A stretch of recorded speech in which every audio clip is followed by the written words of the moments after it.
નમસ્કાર ખેડૂત મિત્રો, મારી યુટ્યુબ ચેનલ ખેડૂત સાથીની અંદર આપ સર્વેનું હાર્દિક અને ભાવપૂર્વક સ્વાગત કરું છું। હવે મિત્રો, આજના આ વિડીયોના માધ્યમ દ્વારા આપણે જાણવાના છીએ કે ચોમાસાની અંદર કાળા તલ હોય કે મિત્રો ધોળા તલ હોય, એનું જ્યારે આપણે વાવેતર કરતા હોઈએ ત્યારે આ તલનો વાવેતરનો યોગ્ય સમય, એની સાથે સાથે તલની અંદર પાયામાં એવા કયા ખાતરો નાખવામાં આવે અને એની સાથે સાથે તલની અંદર પિયતની અંદર અને ઉપરથી છંટકાવની અંદર કેવા સમયે કેવી માવજત કરીએ કે જેના થકી આપણા પાકની અંદર વીઘા દીઠ આપણને ચોમાસું તલમાં સારામાં સારો ઉતારો પ્રાપ્ત થાય મિત્રો।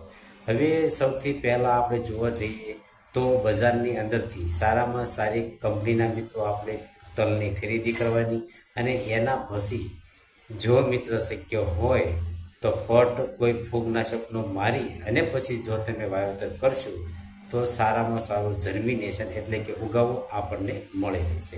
બીજા નંબર ઉપર જોવા જઈએ તો તલનો પાક તેલીબિયા પાક હોવાથી આપણે પાયાની અંદર એવા કયા ખાતરો નાખવા જોઈએ કે જેના થકી આપણને વીઘા દીઠ સારામાં સારો ઉતારો પ્રાપ્ત થાય મિત્રો।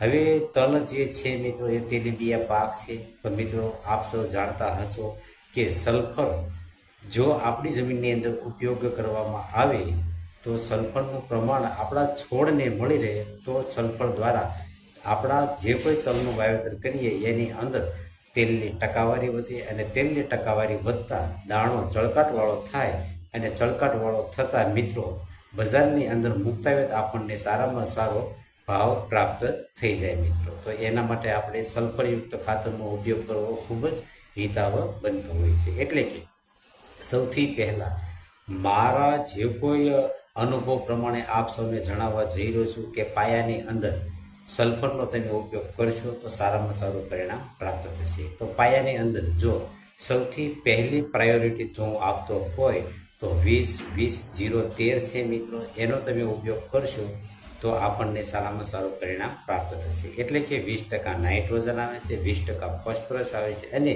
જે 13% સલ્ફર આવે છે એના દ્વારા આપણા તલના પાકની અંદર તેલની ટકાવારી વધતી હોય છે। હવે મિત્રો જ્યારે 20-20-0-13 તમે આપતા હોય તો એની સાથે જે કોઈ પોટાશવાળું કન્ટેન્ટ આવતું હોય તો એનો તમે ઉપયોગ કરશો તો સારામાં સારું પરિણામ પ્રાપ્ત થતું હોય છે।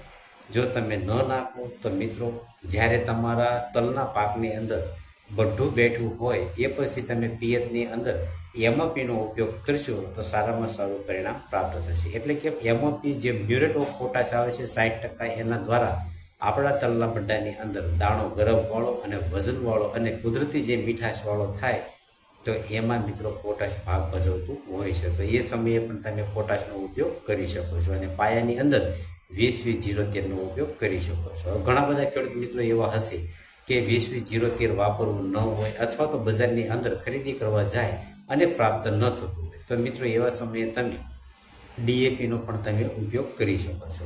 હવે ડીએપીની અંદર 20% ડીએપીની અંદર મિત્રો નાઇટ્રોજન અને 47% ફોસ્ફરસ રહેલું છે। હવે મિત્રો આ જે નાઇટ્રોજન અને જે ફોસ્ફરસ છે તો આપણા જે કોઈ તલનો પાક છે જેની અંદર તેલની ટકાવારી વધારવા માટે સલ્ફરનો ઉપયોગ કરવાનો રહેશે। હવે મિત્રો સલ્ફરનો ઉપયોગ કરવાનો હોય તો એની સાથે આપણે જે ફાડા ડાળ આવતી હોય છે એ ફાડા ડાળનો તમે ઉપયોગ કરશો તો પણ સારામાં સારું પરિણામ પ્રાપ્ત થશે મિત્રો। એટલે ડીએપીની સાથે ફાડા ડાળ।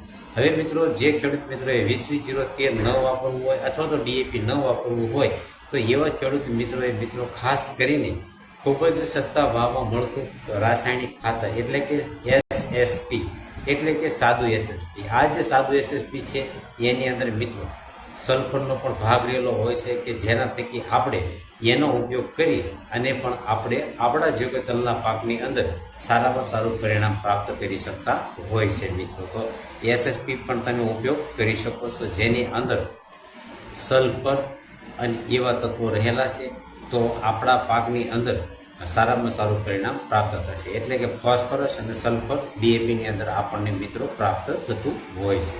તો એની સાથે તમે જો એમઓપી આપશો તો પણ પરિણામ સારું પ્રાપ્ત થશે અથવા તો પિયતની અંદર જ્યારે બધું બેઠતું હોય ત્યારે તમારે એમઓપીનો ઉપયોગ કરવાનો રહેશે મિત્રો। તો આવી રીતે પાયાની અંદર તમે ઉપયોગ કરી શકો છો. હવે મિત્રો બીજી વાત એ છે કે જ્યારે આપણો તલના છોડની અંદર સારામાં સારો ઉગાવો આપણને મળી ચૂક્યો હોય અને જ્યારે આપણે લગભગ છોડ 20-25 દિવસનો થયેલો હોય એવા સમયે મિત્રો આપણે વોટર સોલ્યુબલ ગ્રેડ જે આવે છે 19-19-19 એનો તમે જો પિયત કરતા હોય તો પિયતની અંદર 1 વીઘામાં 1 કિલોનું જે કોઈ પેકેટ આવે છે એનો તમે ઉપયોગ કરશો તો પણ સારામાં સારું પરિણામ આપણને પ્રાપ્ત થશે. એટલે કે એ જો 19-19-19 જે બેલેન્સ ખાતર છે એનો તમે ઉપયોગ કરશો તો એના દ્વારા નવી નવી ફૂટ આવશે અને સારામાં સારો વૃદ્ધિ વિકાસ થશે. તો એવા સમયે જો પિયત કરતા હોય તો એ તમે આપી શકો છો, અથવા તો ઉપરથી છંટકાવ કરતા હોય તો પ્રતિ પંપની અંદર આપણે 80થી 100 ગ્રામનું માપ રાખીને છંટકાવ કરવાનો રહેશે મિત્રો. અને જો પિયતના અંદર હ્યુમિક એસિડનો તમે ઉપયોગ કરશો તો પણ કોઈ પણ છોડનો જે કોઈ મૂળ હોય એનો વિકાસ થતો હોય છે. તો હ્યુમિક એસિડનો ઉપયોગ કરવાથી પણ સારામાં સારું પરિણામ પ્રાપ્ત થતું હોય છે. એટલે કે હ્યુમિક એસિડ જો નીચેથી આપો તો ઉપરથી 19-19-19નું જે કોઈ એનપીકે ગ્રેડ આવે છે એનો તમારે ઉપયોગ કરવાનો છે. હવે એના પછીના સ્ટેજ ઉપર જ્યારે ફૂલ બેસતું હોય એવા સમયે મિત્રો આપણે પિયત કરતા હોય તો 1261નો ઉપયોગ કરવાનો છે 1 વીઘે 1 કિલો. અને જો છંટકાવ કરતા હોય તો પ્રતિ પંપની અંદર કોઈ પણ જંતુનાશક દવાનો છંટકાવ કરતા હોય ત્યારે 1261નો 80થી 100 ગ્રામનું માપ રાખી અને છંટકાવ કરશું તો આપણા તલના છોડની અંદર સારામાં સારું ફ્લાવરિંગ બેસશે. તો ફ્લાવરિંગ બેસશે તો એ જગ્યા પર બટું બેસશે તો આપણા ઉત્પાદનમાં વધારો થશે. તો 1261નો ઉપયોગ કરવાનો છે. એના પછી મિત્રો જ્યારે પિયત કરતા હોય અને આપણા તલના છોડની અંદર ફ્લાવરિંગમાંથી બટું બેસતું હોય એવા સમયે મિત્રો તમારે ખાસ પિયતની અંદર 0-52-34નો 1 વીઘા એટલે કે 1 કિલોનો ઉપયોગ કરવાનો છે, જેની અંદર 52% ફોસ્ફરસ આવે છે અને 34% પોટાશ આવે છે. તો પોટાશ દ્વારા દાણો ગરભવાળો થશે અને ફોસ્ફરસ દ્વારા ફ્લાવરિંગનું પ્રમાણ વધશે આપણા છોડની અંદર. તો એ વાતનું પણ મિત્રો ધ્યાન રાખવાનું છે. અને જો ઉપરથી છંટકાવ કરતા હોય તો તમારે ઉપરથી છંટકાવની અંદર 80થી 100 ગ્રામનું માપ રાખી અને તમે છંટકાવ કરશો 0-52-34નો તો પણ સારામાં સારા પરિણામો પ્રાપ્ત થતા હોય છે. હવે જ્યારે આપણા છોડની અંદર સારામાં સારા બઢા બેસી ગયેલા હોય ત્યારે છેલ્લો સ્પ્રે મિત્રો 0-0-50નો આપણે આપવાનું હોય છે. 0-0-50ની અંદર પોટાશનું પ્રમાણ રહેલું છે અને એની સાથે સાથે સલ્ફરનું પણ નહીવત પ્રમાણ રહેલું છે.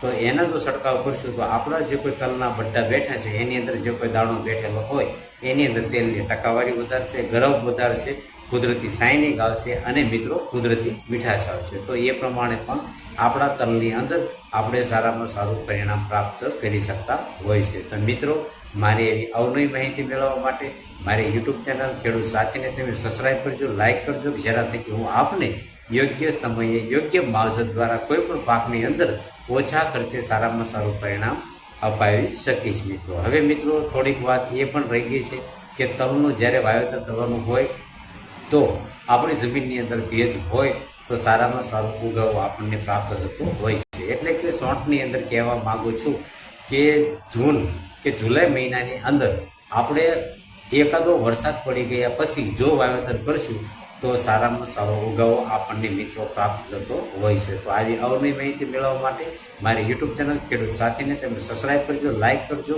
કે જેના થકી હું આપને મદદ કરતો રહું મિત્રો. હસતું